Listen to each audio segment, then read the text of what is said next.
Welcome back to the Springs Radio Real Estate Show. I'm so glad you could stay with us here on this show here today. My guest today is Andy Shinn with AY Realty. Welcome to the show, Andy. Great to be here. Absolutely. I'm so glad you're here because Andy specializes in property management there. And today I want to focus a little bit on property management and investment real estate here because, of course, the two really do go hand in hand. Yep. And I'm going to tell you right now, if you care about your loved ones and what you're going to do, you're going to be startled at some of the numbers I'm going to bring to your attention here a little bit later on in the show.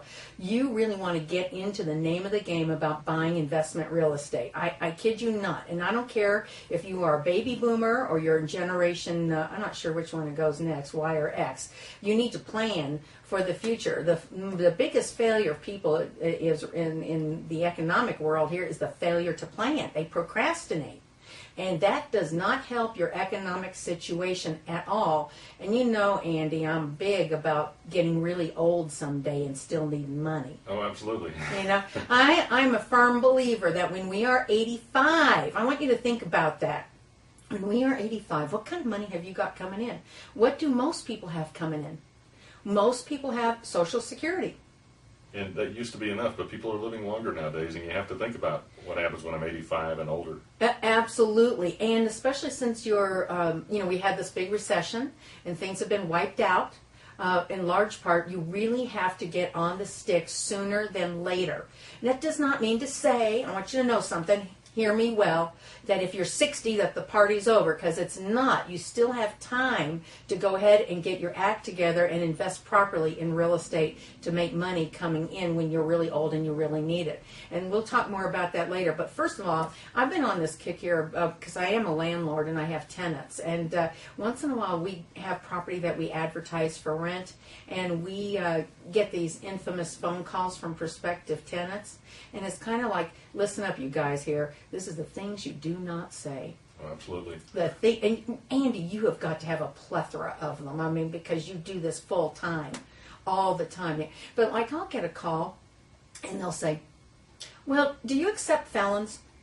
My gosh, I wonder about that one there. Now, maybe you do, maybe you don't there, but of course it brings up a new question. Well, what's you done that I need to know about, right? That's right. Yeah. That's probably not the best leading first impression. No kidding, it's not. Or do you do credit reports? Okay, what's your problem? That's a red flag. That's a red flag. So we're looking at red flags, you know? And so to me, I'm always thinking that when you are a prospective renter looking for a new place to rent, and younger people frequently don't think about this too well, I've found that out, is you need to remember it's like a job interview. You need to put on the spit and polish, as they say. And so you need to dress well, you need to sound well, and, I love the ones where I get the phone calls and the kid is crying in the background screaming. Oh, yeah, that's going to sound great. You've got an apartment complex there, and you know that your next call will be from the neighbor complaining about the kid screaming there. So do this in a quiet environment here. Think ahead of time. Tell us, Andy, what kind of things you might tell a tenant, or a prospective renter of one of your properties to be keenly aware of when they're asking questions about the property or what you accept. Well, you want to present yourself well, and it's just like you said, it's like a job interview. So this is an expensive piece of property that somebody's going to let you live in, and you really want to come across in the best light possible. You may have dings on your credit or other things that you're concerned about, but that doesn't stop you from conducting a good interview with the person, showing them the kind of individual that you are, and really coming across well enough that somebody wants to rent their home to you. Yeah, you need to really think about this here, that it's not really just about whether you can go ahead and pay the monthly rent. It's like, what else have you got to sell us? You're on show. It's a dog and pony show, as I like to say, okay? So tell us why we should buy you. That means buy you as the renter. That's a great point. Think about somebody who maybe is going through a foreclosure or a short sale, and their credit report their score is going to be very low, and they're trying to rent a place. Well, that would be a great person to talk about how they've owned a home before, and they know how to take care of a house, and they've got experience taking care of a house as a homeowner. That's going to come across really well, as opposed to the kind of call that you mentioned. Do you do credit checks? Yeah.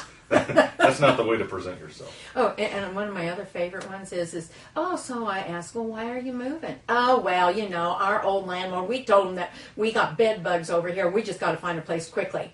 Okay, well, keep going. That's my message. Yeah, You know, yeah. I don't want the bed bugs. And not only that, but are you leaving the lease amicably? Are you leaving under its normal lease term? Those are some things that, if That's you right. are, you want to make sure that you're presenting those to the person that you're trying to rent from, that they know that you're a good tenant, you fulfill the obligations of your last lease, etc. Now, you know, speaking of this here, Andy, you know, let's talk about getting that security deposit returned to the tenant, because a lot of times tenants will just assume they're going to get the whole thing, you know, carte blanche, so to speak. Here, Sure. that doesn't really work that way. You've got to, like you said, leave the property really clean.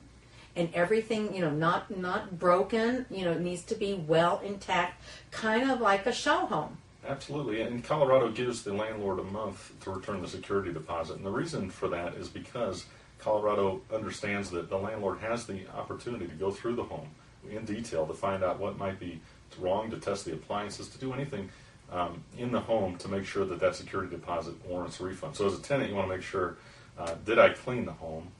Did I fix anything that I may have caused that's not normal wear and tear? Normal wear and tear, you're certainly entitled to, but maybe you put a hole in the wall or something. Well, you know, are there things like that that you can fix before you leave? And obviously, when you're living in the home, you know, how do you best take care of it during the course of your tenancy, so that when you do leave, all you have to do is clean it, have the carpets cleaned, and your deposit comes back. Right. You know, you want to make it look at least as good as it was when you took occupation of it. That's right, and I'll tell you, cleaning's a big one, because people have different standards on what's a good cleaning, and you have to know that as a resident. So I have a different standard than Cheryl has, and other people have different standards. I'd always hire a professional cleaner, because there's going to be things you miss, like cleaning the blinds, cleaning behind the tracks of the windows. Absolutely, these are all the detail stuff. Baseboards. These are things that a lot of people miss, and you're going to end up getting charged for those things. You are, because what that landlord's got to do is go ahead and show that property to the next prospective tenant, and that's what they look at, how clean it is.